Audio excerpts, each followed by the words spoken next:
right, we're all good to go.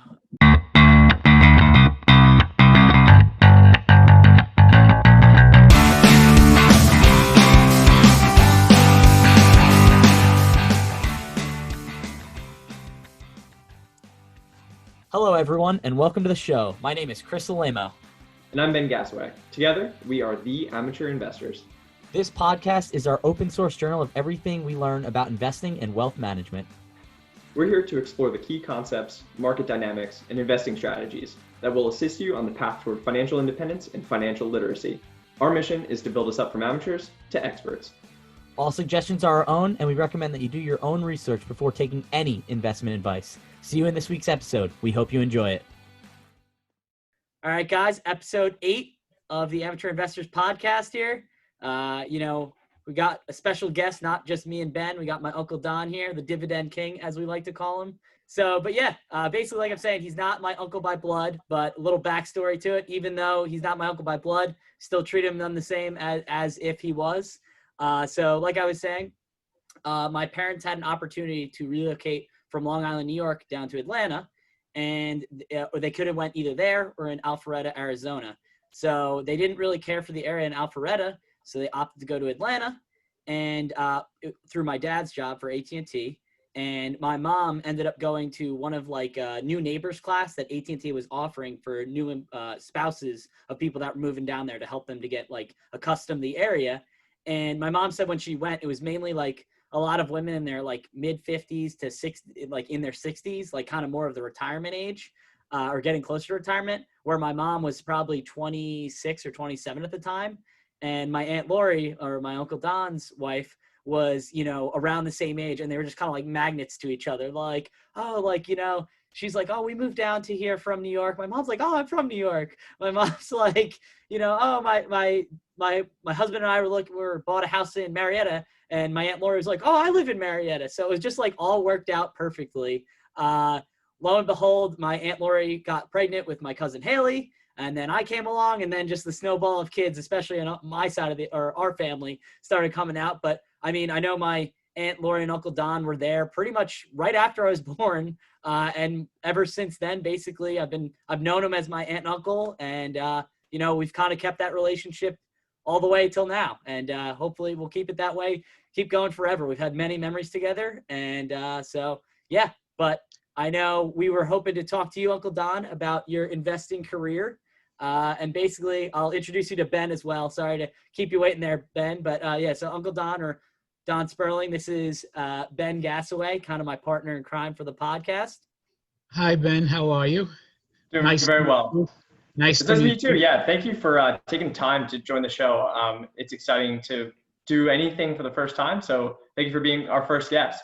I guess I'll kick it off. This is my first spotlight on a Zoom session, so this is really cool.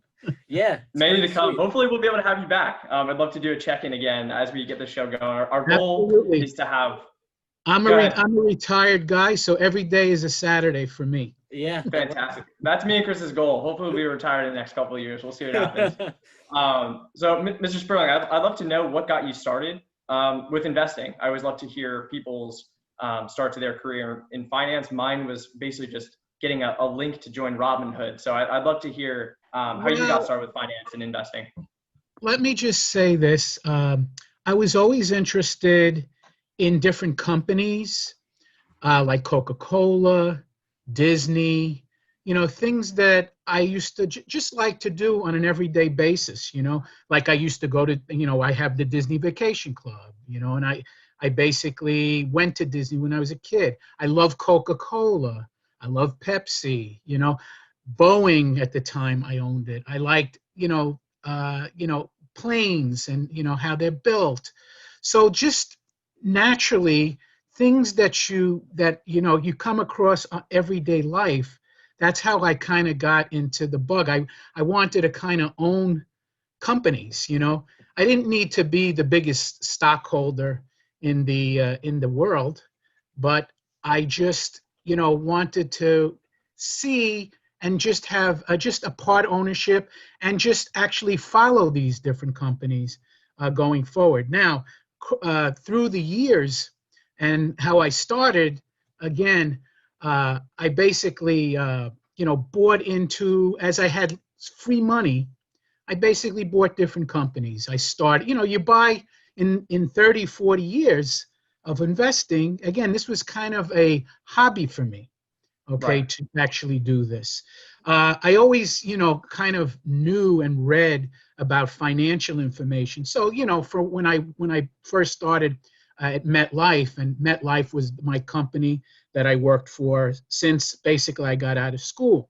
And I worked for them for 36 and a half years before I basically retired from them. So it was really, I went from basically working in a supermarket, and then all of a sudden, bingo, that was my first job. And then lo and behold, it was my last job, at the end of the day. So throughout that time, I basically, I invested in my 401k. I read up all that stuff. But on the side, because I had extra funds, I decided to buy, different companies. And so I always knew that I wanted to buy things that I understood. Like, for instance, Bitcoin is something new that took place in the last few years. But I didn't understand it. I asked actually kids like Jared Christopher, Yeah. one of my sons who Christopher knows. He was actually good at it. He actually made a profit on it. But I still, when you don't know something, you really shouldn't invest in it. That's like a Warren Buffett thing, I think. You have to kind of understand what you're doing. So again, as I had extra money from investing in my 401k, I decided to buy, let's say, a block of shares at that time. Now you can buy one share; it doesn't really make Or a difference, less, yeah. right? But Yeah. but now, in the years, in the beginning of my career, it was, buy a block of shares, 100 shares. So that's what my rule of thumb was. My rule of thumb was buy companies that I understood, different industries. Don't weight heavily in one industry, because if you do, okay, you might basically, if let's say you have an Enron type of situation, you can really be, in bad shape. Obviously, you could lose everything. So don't put all your eggs in one basket. So if you have a little bit, like my rule of thumb is 5% or so in any one different industry, like utility. I'm just saying utilities, Yeah, I food like and it. beverage, aerospace. I have so many. I went from like probably one company from, let's say, 30 years ago. Now I have 61. All right, 100 shares of 61 companies. But if something, let's say, like I told Christopher this year, what happened, Boeing, I love Boeing, but Boeing had some issues. I had bought Boeing at a very, low price, and I sold it, not at the highest, but not at the lowest. But my rule of thumb is I have no loyalty to a stock or a company. So Boeing, I love Boeing, had $1,000 dividend at the time for 100 shares. But they went down to, guess what? Zero, because of all the issues that they had. And the key is reading about your companies. And I enjoyed, when I bought companies, to understand my companies, all right?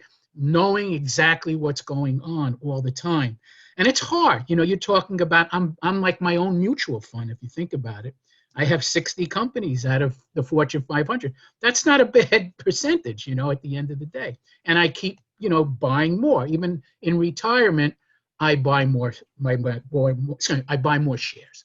Mm-hmm. So again, with Boeing, because again, they stopped their dividend, I said, buy Boeing. Another company, which it happened to, is Disney. Now, Disney's doing better because of the streaming. That's for sure. But I had no loyalty to Disney. Disney dropped their dividend, so I dropped Disney. It's one of those things. I'm not attached to any company unless they pay a dividend. That's the whole point. I have every company that I own pays a dividend, period.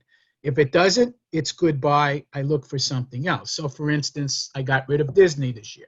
I got rid of Boeing, but I bought, let's say, PNC Bank. I bought Caterpillar. These things skyrocketed, from the low price because of the pandemic. Things went down. So I made money on it. And, look, sometimes you don't make good decisions. It's not a perfect situation. However, again, when I have a stock, like I bought Apple, I did very well with Apple. Apple, split 4 for 1.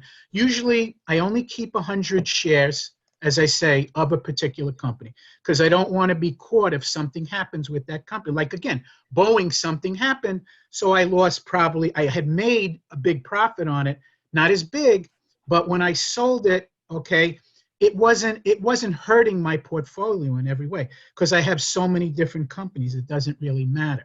You know what I'm saying? So that's the key. When you, like, if you're in your if you buy, let's say, company stock, let's say again, like MetLife had company stock. They limited it actually to about 25%, which I thought was very good because of the situations that happened with certain companies. Okay, so in that situation, you're not putting all your eggs in one basket. Some people just love their companies, and then they live and die by their companies. And sometimes, like I said, you have an Enron kind of situation. And these people now, I hate to say it, but they were retired. Now they had to go back to work because their whole situation was keyed on their company stock. And even bit worse in Enron's situation is that Enron made the employees keep their stock. They changed that rule now. Now, if you have company stock, you basically can sell it. You don't have to keep it indefinitely. Yeah. But that had to do with the Enron. Enron was a poster child for really a disaster. Really, that was an SEC lawsuit, right? Yes. I don't know. I think it was a lawsuit that was with the Enron case, right? That you were allowed to just offload shares. Yeah, and then most companies, changed their rules because a lot of companies had that type of rule in effect. So they then allowed them to sell their stock. But again, it's never good. It's always good to diversify. Mm-hmm. Okay, so even in what I have with all these dividend stocks, I diversify based on the different industries that these companies are in. So again, even the industry or the company, I'm never killed if something goes down. And again, things go up, things go down. Utilities may go up at a certain time, they may go down. But again, if you diversify, you're not really hurt in that sense. And again, from this little hobby, as Christopher, as I showed Christopher, it ballooned into income for me for retirement. Yeah. I mean, I have pretty much like around $20,000 to $21,000 just dividend money that I use each year. I let it basically build up until the end of the year. Like now, I have a decent amount, and then I will put it into my account that I use for my annual expenses. Take out some taxes for it because it's not free.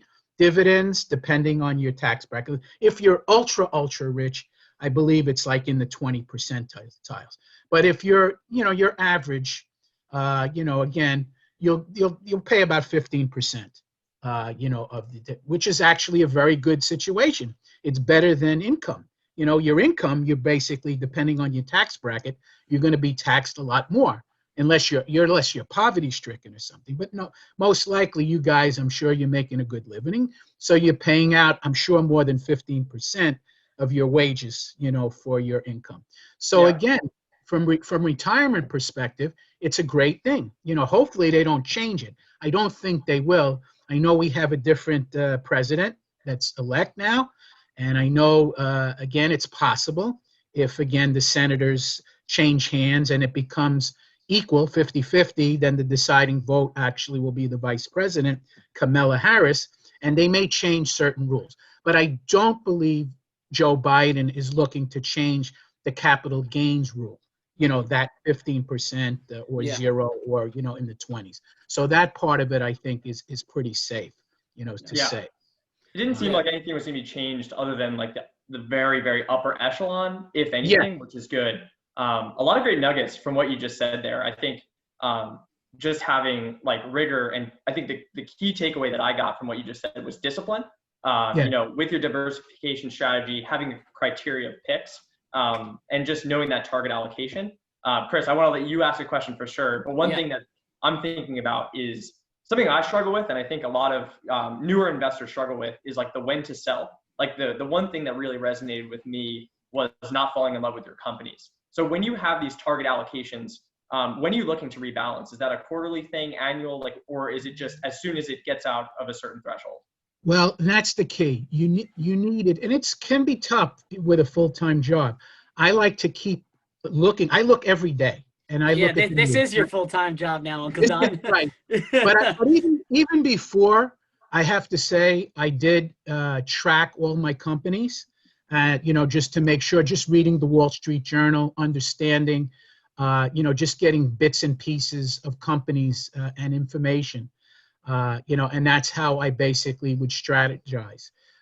Mainly, I'm not a technical analyst. I'm more of a fundamental analyst. So I'm looking at all the balance sheet information to make sure the company's strong. I mean, obviously, the payout, if the company pays, let's say, a big dividend, but its payout is more than 100%, 9 times out of 10, it might cut the dividend, unless it's like an Exxon, for instance. Exxon right now is really, because of the prices of oil, it's not really covering its dividend. It has a very strong balance sheet.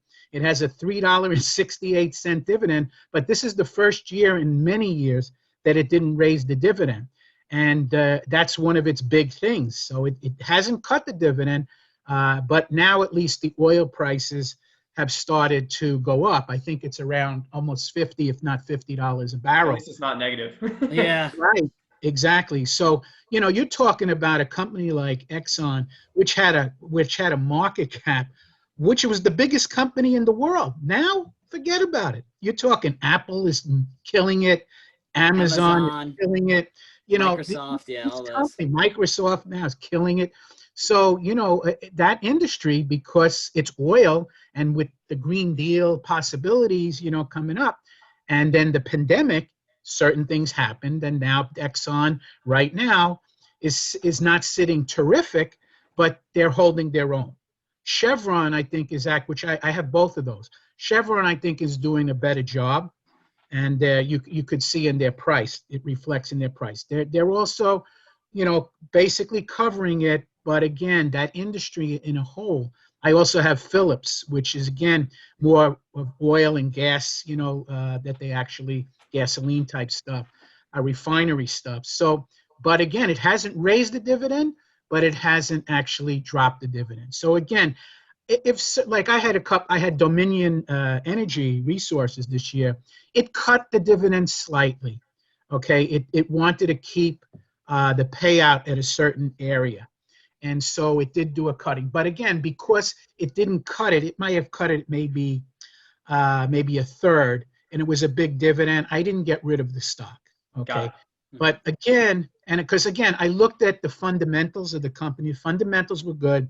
The dividend was still very decent. They'll raise it, I'm sure, next year, even though they took it away, but they needed the funds. So they did that. But again, fundamentally, looking at a current ratio, looking at an interest type ratio, the debt. I'm very into debt. I don't like companies with a lot of debt. Very, very rarely will I buy one, that has that, unless there's a reason, like AT&T, Jim's dad's company.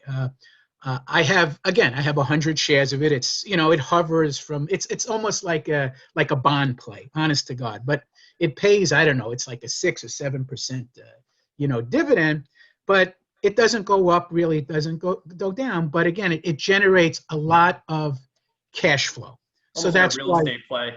Right. Yeah. So I keep it, and I always thought maybe I'd get rid of, but again, it does pay a $2 dividend, for basically a $30 stock, which is not, which is a pretty decent, return. Better than a bond right now, which is returning nothing, unless you have maybe a corporate bond, and even the corporate bonds are really lousy now. I think they're like 3%. Yeah. So I don't really, go with that at this stage. Yeah. So I guess for those that don't know, I know our audience is more people that are just kind of starting off. So to remind them, like, a dividend is just basically when it's taking profits, the company's profits, and it's paying it back to their shareholders. So if you own one stock, over the course of the year, they normally pay quarterly dividends out to those. I know Ben and I have mentioned it in previous episodes, but just as a reminder. Yeah, so great. I guess, Uncle Don, what made you, I know Ben and I, when we started off, we're more into growth companies. We were always looking at the Amazons, the Microsofts, the more tech companies. I think that just is how the, people our age look at it, just because we're looking at things that can grow Quite literally, I guess, exponentially or grow very rapidly, there is more risk to that because, if you're not getting paid even a small amount of it, you're at the risk of, if it goes down, you're losing money at the end of the day. So what made you gravitate more towards dividend paying stocks versus growth funds? I know you have exposure to them in obviously your 401k that you're putting into over time, but what made you go more of the like dividend route for your kind of like hobby route, I guess? Because just as you're saying, a lot of these well, again, in this age, the tech, I mean, you just look at NASDAQ, it's just gone like crazy lately. Mm-hmm. It's up until the index is up until the 12,000. You have all these new companies, that have spouted, like Zoom and some of these other security companies, et cetera. Now, I'm not saying there's a lot of these things that are not speculative, but if you go back with Amazon was a speculative play.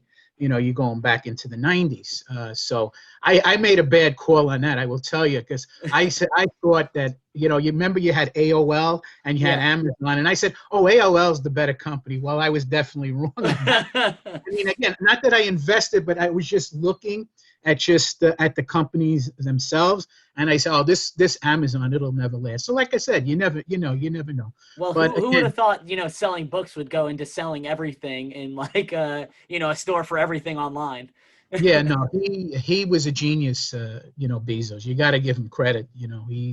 He definitely had the foresight, and like you said, he owns everything. I mean, will they break him up? He's pretty much a monopoly. He owns the Washington Post. If you look at all his holdings, he's got hundreds of holdings.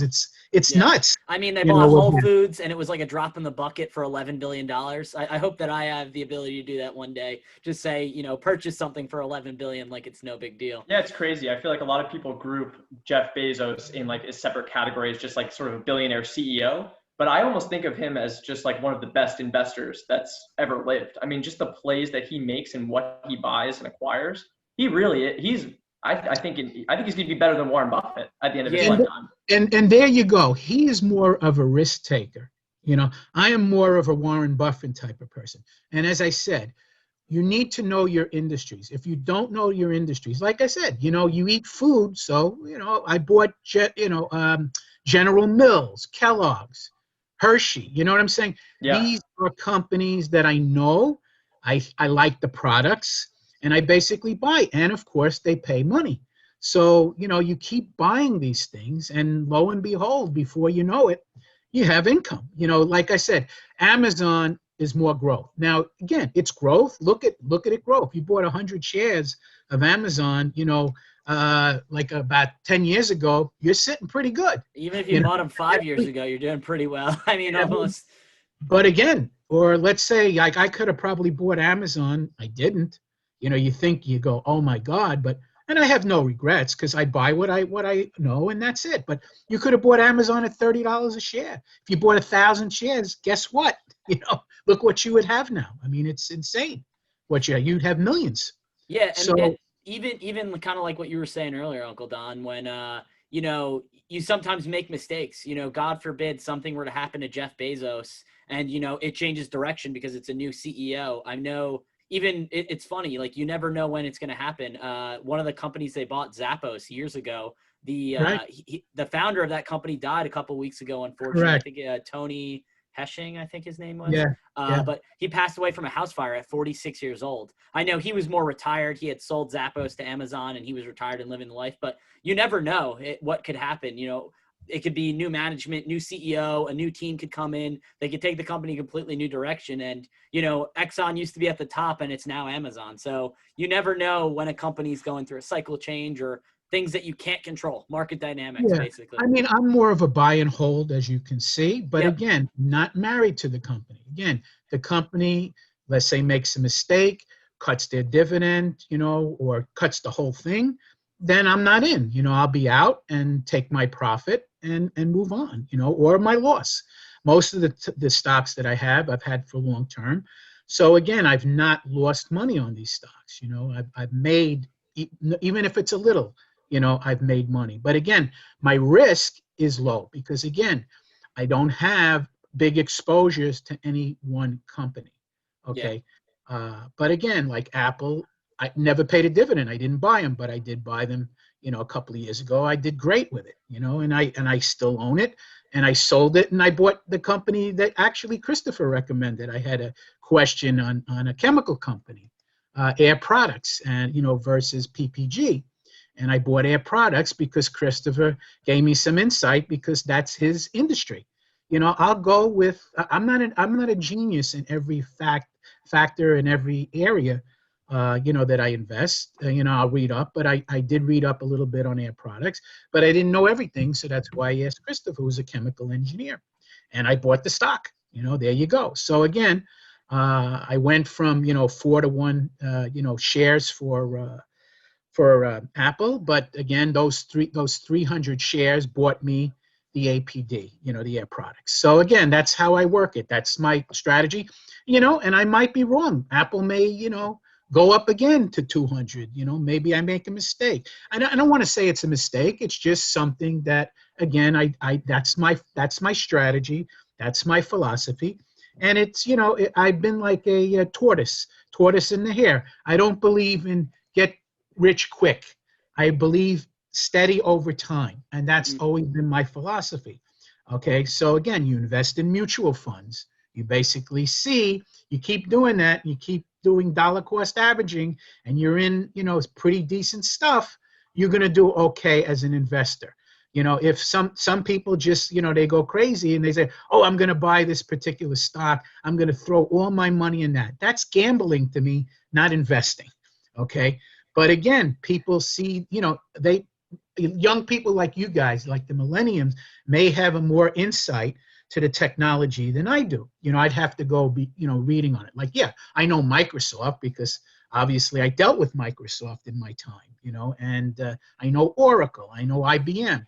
These are the old bellwether companies that are there. Although it's funny, Microsoft, because of the cloud, became, got all this growth all of a sudden. They went from $35 a share a couple of years ago when the new CEO came in, Satya, and look what happened.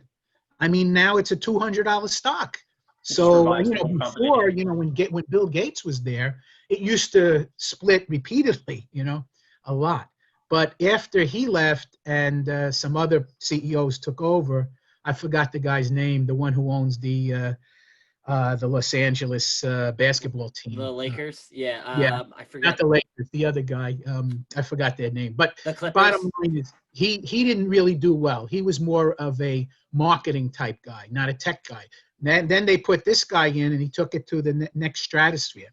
He really did very well with Microsoft. If you keep Microsoft, I didn't keep it. So that's just, again, I don't have ill regret because I invested in other things.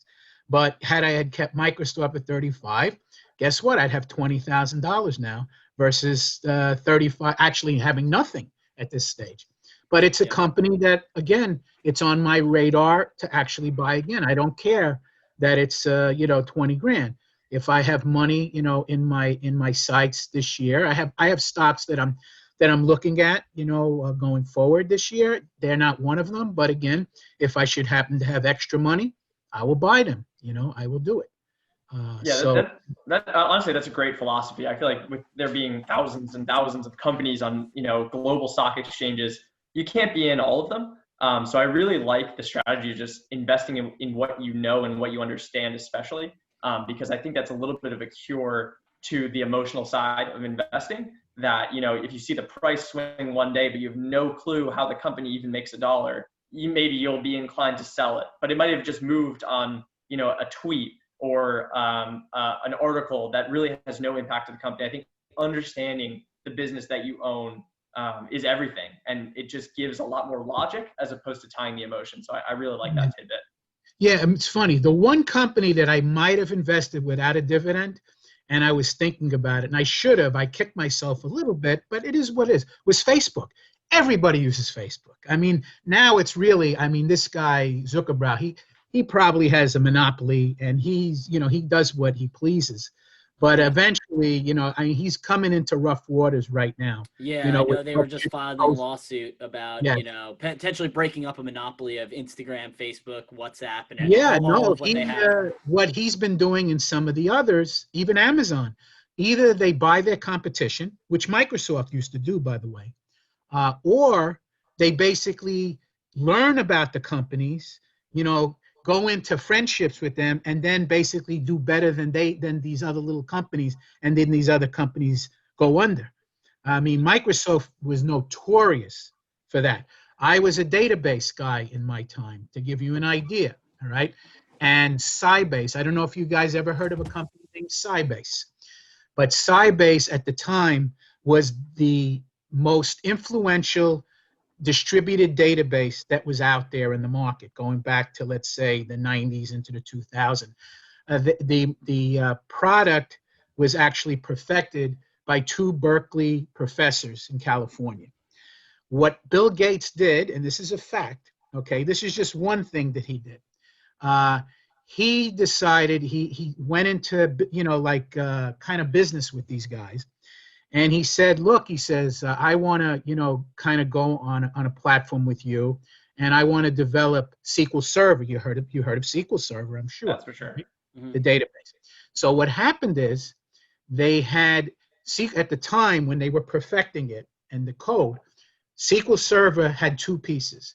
They had a Windows piece, and they had a Unix piece. Well, Bill Gates, there was never a contract between these Berkeley professors and Bill Gates as far as the code.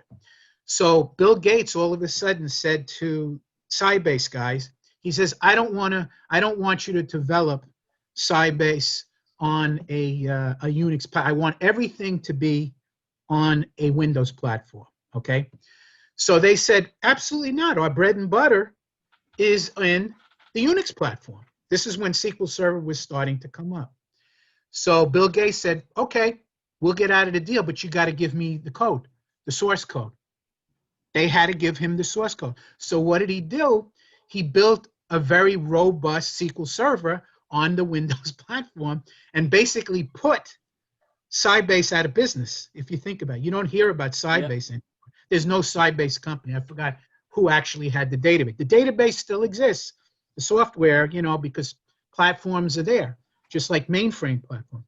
But that's what he did. He squashed Sybase. He squashed the competition. And now the funny thing is, after all these years, Microsoft now is going to their SQL Server database, because I'm into it. My friend is still working, as a matter of fact, at AT&T in that area. They're going to build on the Unix platform now. Wow. So they went just full circle. Isn't that ironic? All right, Bill Gates is no longer a factor. He pretty much is out of Microsoft stock even. He siphoned it off. He's more balanced, and he's diversified himself for his foundation. But that's what happened. That's one thing that was close to my heart, and he destroyed these two guys. I mean, put them out of business, basically. Mm-hmm. And that's it doesn't seem like there's a pacifist path to becoming a $1 trillion company without undercutting the competition. I mean, Amazon does it. They call it the Amazon effect, where they'll just, go into a specific business line. They'll just operate an absolute loss, put that company out of business, and that's it. And now it's an Amazon line. It's merciless. That's crazy. What they're doing. That's what Facebook is doing. I mean, they're all doing it, and I understand where the government is coming from. But again, you don't. I see where it might have to be a little regulated, but you don't want to regulate too many of these kind of companies, because otherwise the innovation, ceases, stops, it stagnates. So you got to be careful, I guess. But again, these guys are the gorillas in their space. I mean, they really are. They are big. Yeah. Like Ben was saying, they have so much cash that they can say, we're just going to write this off as a loss or an expense or whatever on their balance sheet of the company. We'll make up for it on all the other areas that we have. We put this line out of business, and then next year we're going to pick up that line and jack up our rates and then look where to expand upon that, basically. Go ahead. No, I was going to say Apple is another one, but Apple, I like Apple because they pay a decent dividend. So that's why I bought Apple. And again, and I'll buy Microsoft again because they're one of the, the FANG area, they're even part of them. And, I'll buy Microsoft again because they pay a dividend, at the end of the day. And I'm okay with it. I can see both sides of the coin on the regulation piece, because on one hand, you don't want to stifle the innovation that's coming out of these large companies. But when you think about it, if you don't regulate them and they just can kind of acquire like it's an Easter egg hunt, then you sort of lose the agility of these really small startups to innovate on their own. And then you sort of stifle the small business growth. So well, it's funny. Amazon does give the seed money. It's just that after they give the seed money, they buy them. Follow the guy up. That's what's been going on with Amazon. So it's like a two-phase thing. Like I said, when they want to buy something, they buy it.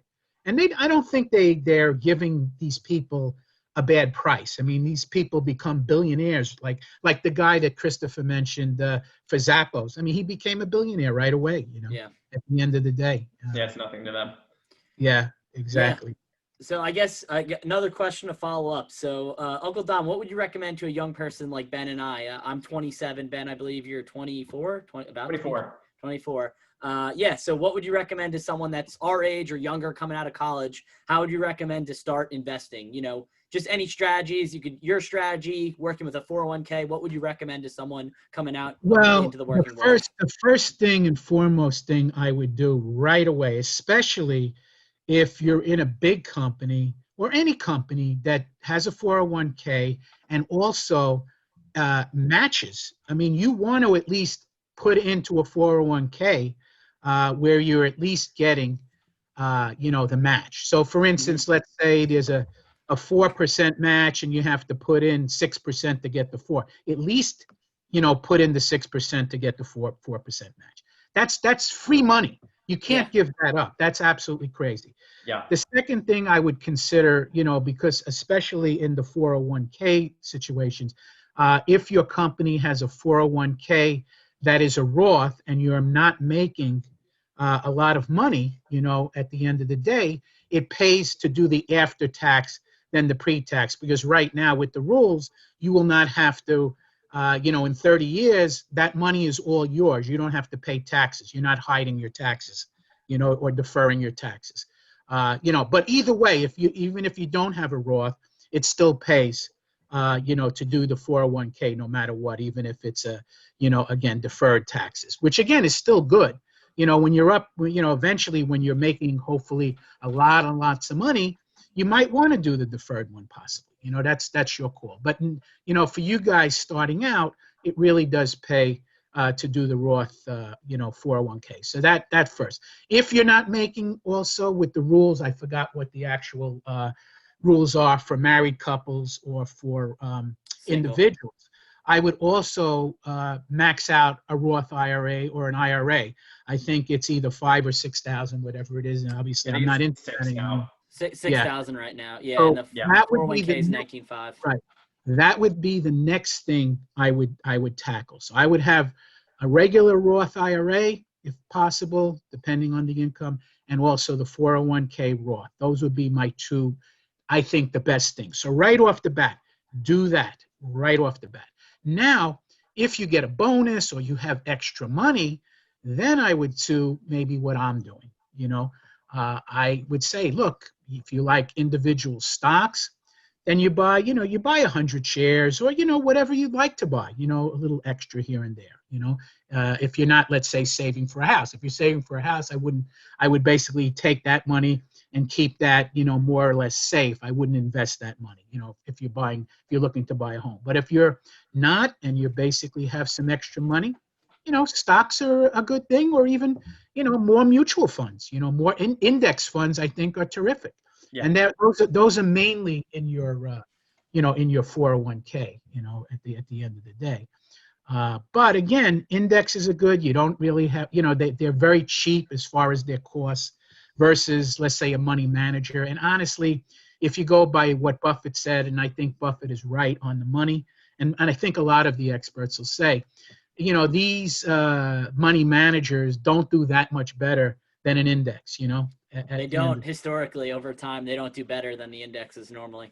They really don't. Then they have the EFTs, which again are similar. The difference with EFTs, basically, you can, with index mutual funds or any mutual fund, you have to wait to sell, at the end of the day. With EFTs, it's like a stock, you could basically sell it anytime you want, and you basically, get your money. So that's a little different. But again, in theory, they're like the same. Matter of fact, mutual funds, to start a mutual fund, used to have a high initial cost, but even the mutual funds have come down, I think, because of the EFTs, actually. I think they basically, they saw the light on that. And so they're pretty comparable. But again, that's what I would do. I would definitely utilize your companies as much as you can, where you can, invest in these mutual funds, through your 401k. It's very important, and very important to start early. The earlier you start, the more inclined you are, Christopher, as you keep telling me, you want to retire early, you can retire early. That is a good thing. I mean, unfortunately, the only thing that is a negative as far as retiring early these days, and that may change, is the healthcare situation, which again, everybody, for the most part, like you guys are getting healthcare in your individual companies, which is great, but not everybody has healthcare. We all know that. And honestly, when I retired in 2015, one of the big reasons I could retire is because I had medical for the rest of my life. I have retirement medical, and it's like the Cadillac of plans. So I never have an issue, as far as medical. But again, not everybody has that luxury. As Christopher knows, I mean, medical can be a very, very expensive situation if you don't have the right plan. Yeah. So that's from a retiree perspective, that you need to have that in order to, retire. Well, let's put it this way. You don't need to have it, but you can, unless you're having $100 million, you could be really wiped out, with medical expenses. But again, investing early, investing often, okay, investing where, again, these funds are not risky. I mean, look, everything is risky. Everything has its risk, but you want to mitigate your risk by going in different industries. In other words, again, even mutual funds, for instance, which again, you have a whole S&P type thing. So let's say you want to invest in the S&P. So you have an S&P type fund. You might want to invest in some kind of small cap type fund. You might want to invest in a mid-cap type fund, so these are all different things. So certain, emerging markets. It just so happens everything seems to be doing good now ever since March. It was, crashed a little bit, but it all came back, with a vengeance, I think we were down like 45%. Now we're up about 60%, Same like record highs. Yeah. So things do happen. And at this stage of your life, my life, I have to, my thing is preservation. But as I said to Christopher, I still made a paycheck for myself in various situations. Like I have Social Security, believe it or not, it's a long story, but I have that. I have a pension, which a lot of people don't have. And I have my portfolio of investments that I take income out of. So I have those three buckets. And so that's my paycheck month to month. And so every month I have money and I use it. What do? I take $2,000 out of that funding and I reinvest it in my mutual funds. And as I said, whatever is extra, guess what? I'm going to buy a couple of stocks this year at the end of the day, I mean, this year I have a little bit more, should I say next year coming up, I have a little bit more things that I'm doing with my house. So these, renovations are going to cost me a little bit more. If I wasn't renovating, guess what? I'd be investing, that money. But I am renovating, and so I have to take some money off of the top.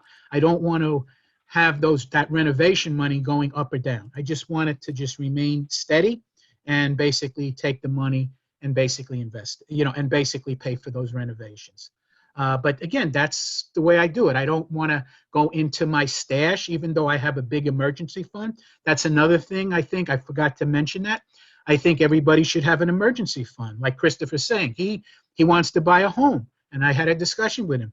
He doesn't want to be, house rich, cash poor. That's a wrong approach, because how are you going to, again, pay for the renovation or the problem that occurs? Does that make sense? Mm-hmm. Yeah, it does. I really like the way that you walked through that.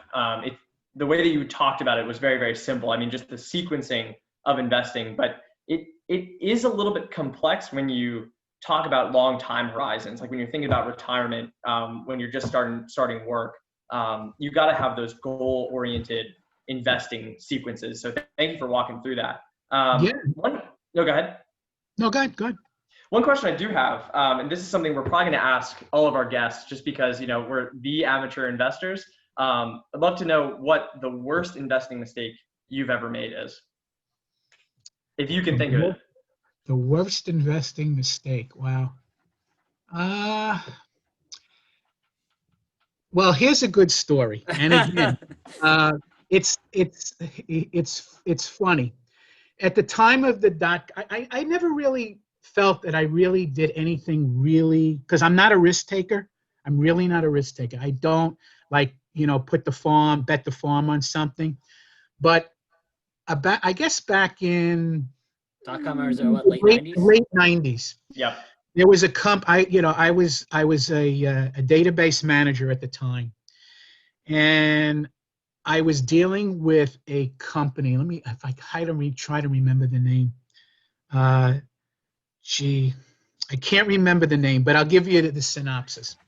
So this company came in. It was system software for one of our annuity systems, and it was a very small company. And the company, we worked with them side by side, and we worked with the CEO of the company. We got to know them. And it was a public company, but it was like about, I don't know, 10 cents on the stock exchange. I think NASDAQ or whatever. And to make a long story short, I came home to my wife and I said, this company I really like. I see potential there. It's 10 cents, but I want to put $10,000 in it. So my wife said, "Are you out of your mind?" She says, "Why don't you put 3,000?" And I had an argument. I said, "No." I said, "If I can't do 10,000, forget it." And it was the time of the .com things, and internet and everything. So what happened is this company put out on the air a note and in the public that it was going to go into internet services, etc. And everything at that time, if you said internet or .com, you went up. Unbelievable. So in 2 days, that stock went from 10 cents to about $4 or $5 a share. Oh my So God. think about if I would have put $10,000 in 2 or 3 days, and that if it happened, I'm not a guy who would sit on it. So in other words, if it had gone to $4 or $5, I would have sold pretty much the whole thing. And technically speaking, I would have made most likely about $400,000 within those 2 days. So that and again, I can't say it was a mistake because it was so speculative. Yeah. But again, it was $10,000. I had money, at that time, and I just didn't pull the plug because when I made investments, I always did it with my wife, with her approval, and she wasn't on board with it. So I decided, to not, do the. It was gambling. It was literally gambling. I mean, even going along that, kind of like, I haven't even told Ben this story really, but I always say like the best investment you make is the investment you walk away from. Back in September of this year, I was trying to look to buy an investment property in the North Carolina area. Right. And when I ran the numbers, it was a condominium, but I was going to use that as like a short-term rental or even a year-long rental. And when I did the numbers of the HOA, a property manager, landscaping, all this different thing, it was a nice place. It was pretty new, newly renovated, but I was going to be getting a negative cash flow. And yeah, you could argue that maybe I'm building equity in a place.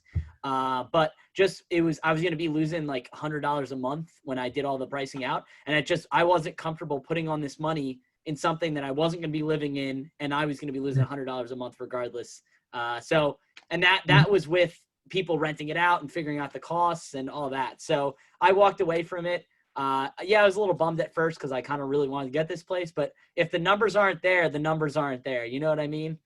Yeah. Well, here's one. Now that you mentioned real estate, I have another one that this was pretty sad.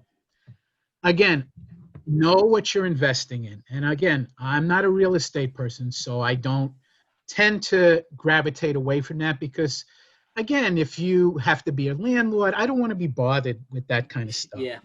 But here's the situation. I was about to move to Georgia. And again, just before that, this is when housing was really bad, like around the 80, I guess around the 90, 89, 90 timeframe. So Manhattan at the time was not doing that great. And they were kind of overbuilding a little bit. They were building these new, condominiums, apartments, etc. Well, at the time, since Aunt Lori and I were commuting so many, years before my relocation, I said, wouldn't it be good? Maybe we should get, I was talking out of my mouth, but maybe we should get a property, in Manhattan. So she said, yeah, maybe we should. We could sleep in Manhattan. We had some money, extra money, etc. And you guys were working in Manhattan, right? You guys were in the We Bronx? both. Actually, Aunt Lori was working in Astoria at the time. She was working in Manhattan, and they moved. It was horrible. So she was commuting. She was taking like a train, a car, a train, and a bus to get to her office because she liked this with British Airways. I at least just took the train and the bus. Sorry, the car and the train to come into Manhattan. So, anyways, on 26th and about I guess 3rd Avenue, 26 and Park. All right, they were building this brand new building, not an old building, brand new building. $150,000 was the price for a 1-bedroom, 1 bath with a living room, with everything, brand new. So, anyways, the relocation came up, and Aunt Lori was more of a risk taker. She says, "Why don't we buy this thing? Why don't we?" I said, "Are you crazy? I'm not buying this." And then going to Georgia, I said, "I want to put all my money as much as I can down and buy a house, in Marietta." To make a long story short, we didn't do that. And that property at the time, now it's probably come down with pandemic, but it was probably, at least maybe $1.2, $1.3 million property. I wouldn't be surprised if it's like probably $2 million now. It doesn't matter, even with the pandemic. It was terrible. It was a terrible, again, do I go back and, look, it's nothing. Yeah, I would have made money, but I didn't lose anything. Yeah, it would have been nice, but that's just, again, everybody has certain characteristics. I am slow but steady. That's why I have what I have now. And I'm comfortable for the rest of my life, But other people might have taken that risk. And that, technically it really wasn't that bad of a risk. But I didn't want to have a property in New York and be in Georgia. I couldn't see myself doing that. But, in reality, I could have had a property management company management for me. But at the time, I was afraid that I wouldn't cover the rent. Because at that time, people, it's not like it is, well, it was in Manhattan, like when my daughter and my son-in-laws did. I mean, you could rent like crazy and have top-of-the-line money. But at that time, it was very, renting wasn't going too well. And that's why they were having trouble selling these properties back in like 89, 90, So that I didn't feel that I wanted to risk it. And like I said before, I don't want to be house poor, house rich, cash poor. I don't want to be that. So that's why I didn't do it. But again, other people might have done it and they might have lived differently. I don't like to live that way. I've never mowed a lawn in my life on my property. I have never done anything. I believe and Christopher knows, go on my deck, have my drink, and have my food. That's the biggest thing I do, and sometimes I don't even do that, is grill, all right? Yeah. Other than that, I go out to dinner, I do my thing. I wanted to be comfortable, with my house, and that was it. So that's why I didn't do it, But it's funny, I have a girl who used to work for me, and I call her Trump. She has like 3 or 4 properties that she had, bought when the real estate was down, and she bought them, and she's very good at it. And she said, "Why don't you do this?" I go, "It's not for me. Yeah. I'm very happy for you." And she's great at it. She's great at it. But you have to have a knack for it and have to like what it is. I don't like it, if I were to buy something again, I would, like, even if it was like a a vacation home, even though I don't want to do that. I'd rather go in Airbnb, pay $5,000 a month, okay, and get this beautiful experience and be on the water, and then, goodbye at the end of the day. And if I want to do it again, I want to do it again. I don't, the mystique of it, as far as having my own property, it means more headaches, more maintenance. I don't want it. I want to be able to just go from my house and any place that I want to go.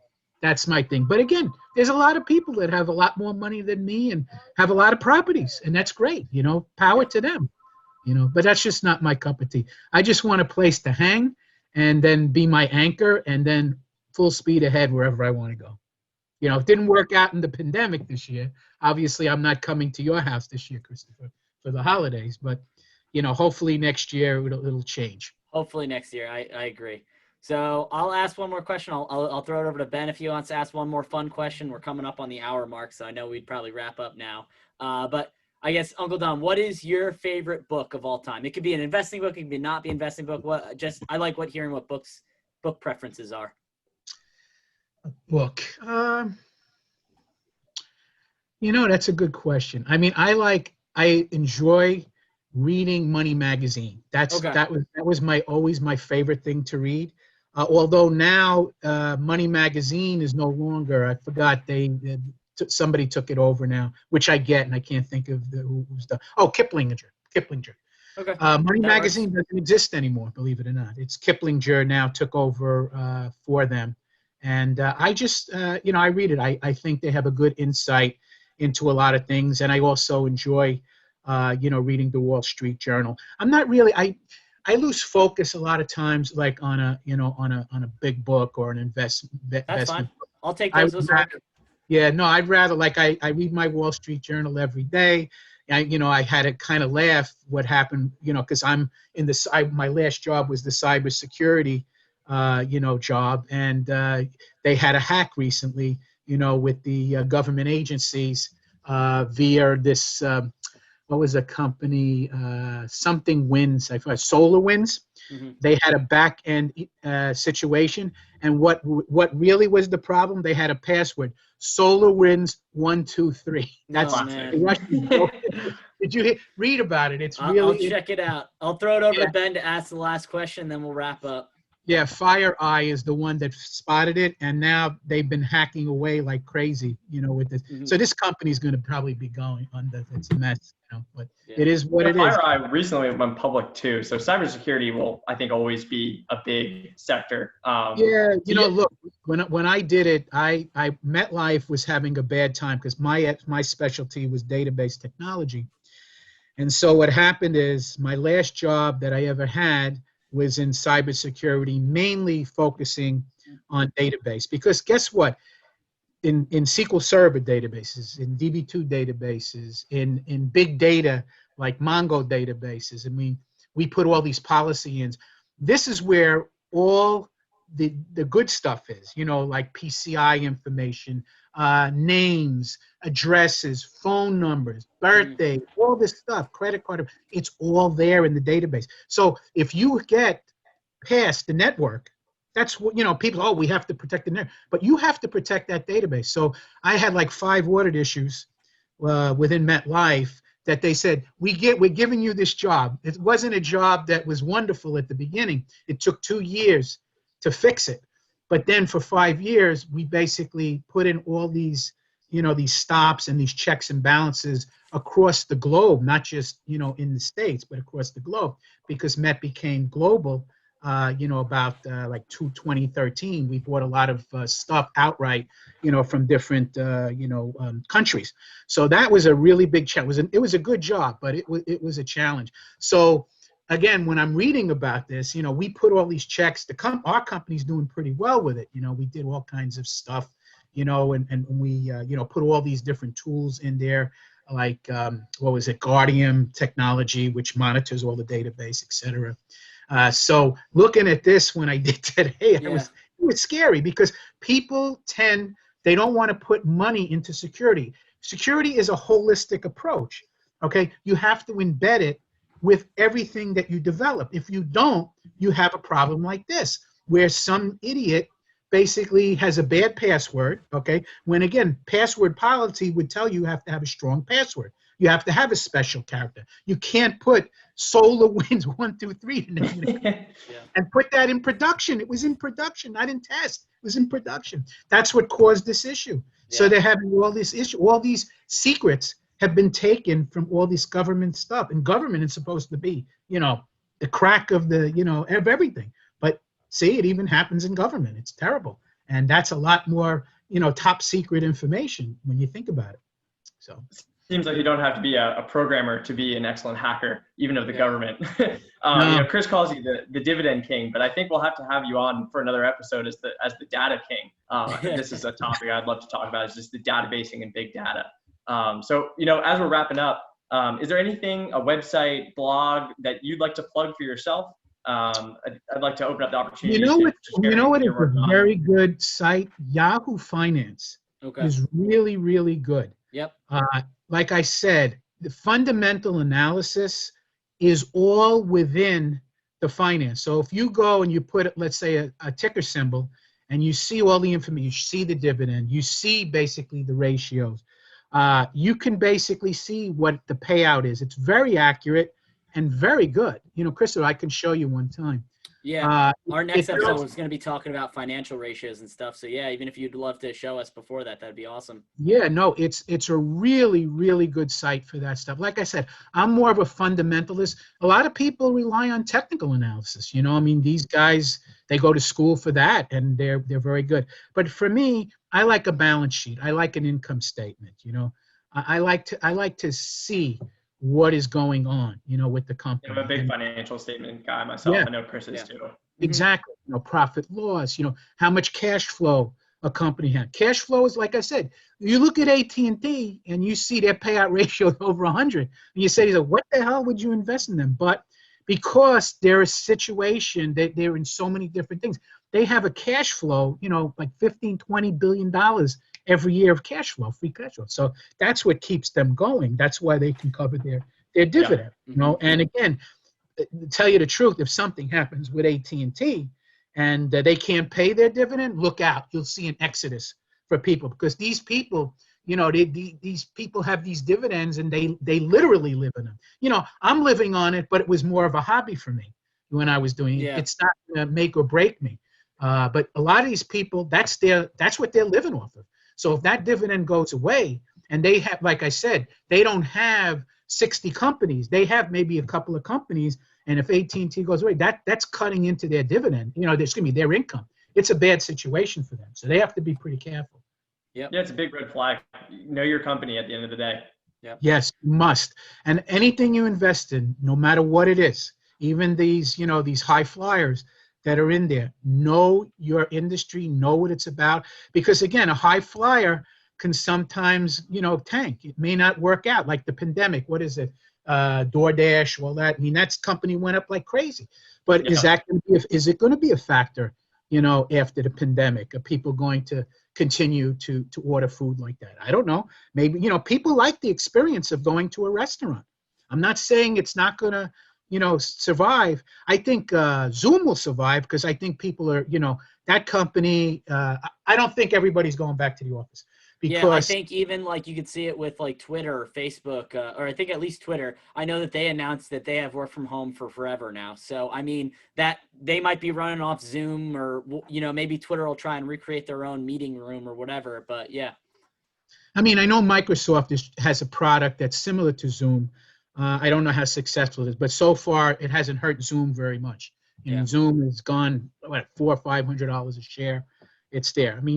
Again, I can't see Amazon going away. So if you want to invest in that, but 100 shares Amazon, what is it? 300,000? 300,000 or whatever. Yeah. At the end of the day, if I would have done it, like I said, 1990, but again, it's not anything I would invest in, because again, it wasn't paying income. That's my thing. Good, bad, or indifferent. That's my philosophy. Okay. I'm not going to make the big kill like somebody else will, but slowly but surely, steady, I made, look what I took from nothing. I took it, to this height, which is, again, just a hobby for me, and it became even income for me at the end of the day, which is nice, Yeah. So Love it. that's it. I mean, again, that's my take. But again, if you're into more growth and you don't want the dividend and you want to see and speculate, there's some speculation in a lot of these companies, you know, you do it. But again, like Walmart, for instance, and Target, look what happened to them. They invested, okay, in the, the technology to do online like Amazon. Yeah, they were a little late to the game, but guess what? They're surviving. Some of these other companies are not.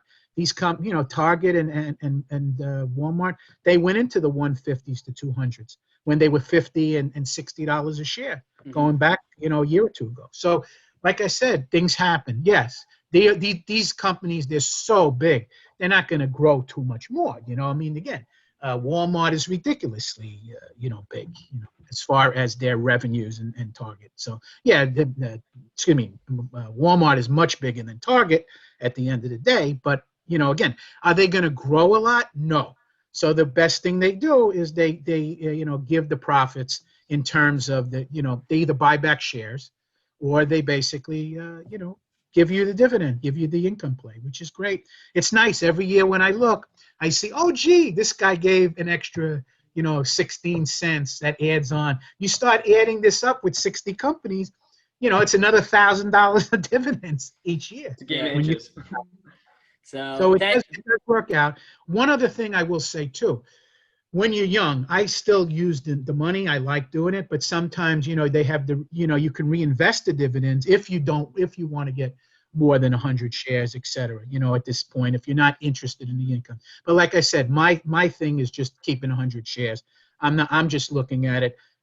Keep buying companies that I like, that I believe in, okay, that again, socially good. Like I'll never invest in Philip Morris cigarettes. I don't believe in it. Forget it. Even though that's a great company to invest. You will make money. They have paid dividends forever, but I'd never take it, never touch it. Yeah. Certain things I do have a social obligation. I feel, I wouldn't do it. Absolutely. Although, like I said, I wouldn't invest in a beer company, whatever. But again, I do the Cokes. I like the Cokes, the Pepsis, stuff like that. Yeah. So thanks, Uncle Don, for coming on. Your first ever guest. I was good for you. Yeah, no, it's good. It's going to be one of the longer episodes, but it was all good stuff. So thank you so much for coming on, Uncle Don. You're welcome. Appreciate you being on. My pleasure. Yeah, I hope everyone enjoys this episode. So have a good one, guys. Thank you. You too, guys. Have a good so evening. much.